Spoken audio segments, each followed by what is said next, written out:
पाहूयात। प्रवीण गायकवाडांवरील हल्लेखोर दीपक काटेवर सर्व जामीनपत्र गुन्हे दाखल करण्यात आले। स्वेच्छापूर्वक दुखापत करणे, बेकायदेशीरपणे जमवणे हे गुन्हे दाखल करण्यात आले। बेकायदेशीर जमावाचा सभासद असणे आणि मालमत्तेचं नुकसान हे गुन्हे सध्या त्याच्यावर दाखल करण्यात आलेत।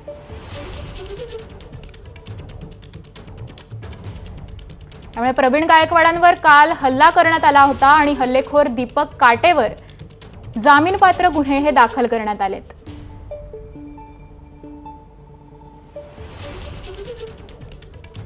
बेकायदेशीरपणे जमावाचा सभासद असणे आणि मालमत्तेचं नुकसान करणे अशा प्रकारचा गुन्हा हा दाखल करण्यात आलेला आहे दीपक काटे याच्यावर। या संदर्भातले अधिकचे तपशील जाणून घेऊयात आफताब शेख यांच्याकडून। आफताब, आता दीपक काटेवर जामीनपात्र गुन्हे दाखल करण्यात आलेत।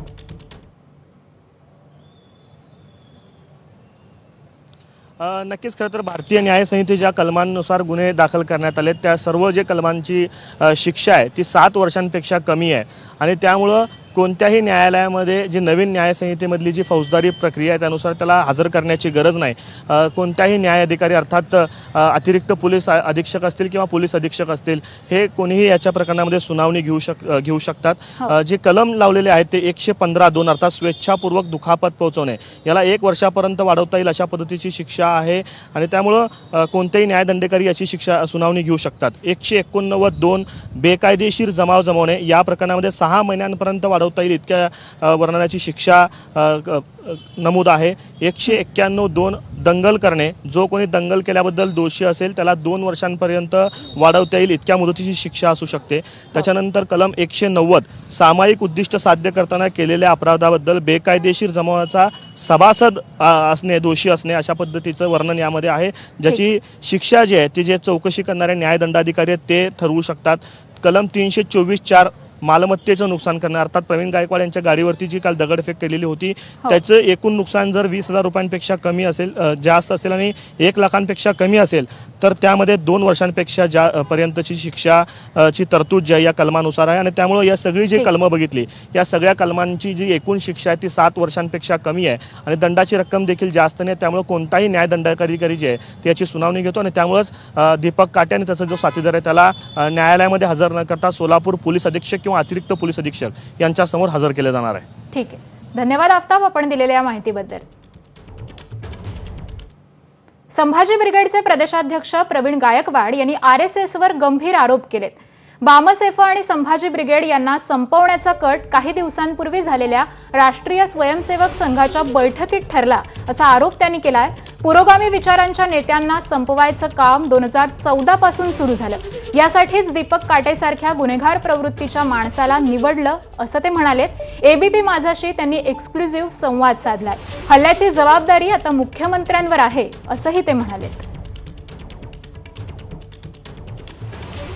आपल्यासोबत कालच्या ज्या काय प्रकार घडत गेलेला आहे म्हणजे ज्या पद्धतीने टार्गेट केले गेलेले त्याचं नेमकं कारण काय वाटतं? तो कार्यक्रम खरं तर बघितलं तर जन्मयराजे भोसले यांचं जे सामाजिक काम आहे त्यांचा सत्कार एक सामाजिक चळवळीतल्या कार्यकर्त्यांकडून व्हावा म्हणून मला तिथं निमंत्रित केलं होतं आणि स्वतः जन्मयराजे भोसले यांनी खरं तर त्याच्यात लक्ष घातलं होतं। त्यांनी मला विनंती केली होती, सतत फोन करत होते। मला माहिती होतं की अक्कलकोटच्या इथं या ठिकाणी हिंदुत्ववादी संघटनेचं प्राबल्य आहे, परंतु प्रश्न असा होता की एका चांगल्या कार्यक्रमाला एका राजाच्या सत्काराला आपण जायला पाहिजे म्हणून मी गेलो होतो।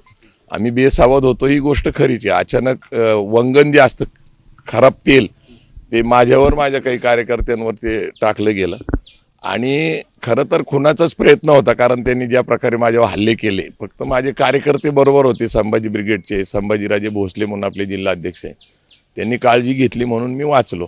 शरद पवार साहेबांनी तुम्हाला फोन केले, कोणाकोणाचे फोन आले आणि विशेषतः सत्ताधाऱ्यांनी कुणी फोन केले?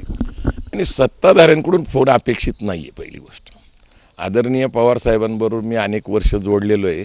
एक नातू मुलगा या भावनेने त्यांनी चौकशी केली आणि काळजी घ्या असं सांगितलं। सुप्रियाताईंचा फोन आला, रोहित पवारांचा फोन आला, रोहित पाटलांचा आला, विश्वजित कदमांचा आला, बंटी पाटलांचा आला, स्वतः पुरुषोत्तम खेडेकर जे आमचे अध्यक्ष आहेत मराठा सेवा संघ त्यांचा आला, वामन मिश्राम साहेबांचा फोन आला, सदाभाऊ खोत आमच्याबरोबर चळवळीत अनेक वर्षे त्यांचा फोन आला, त्याच्यानंतर माधव जानकरांचा फोन आला आणि रणजित सिंग मोहिते पाटलांचा फोन आला.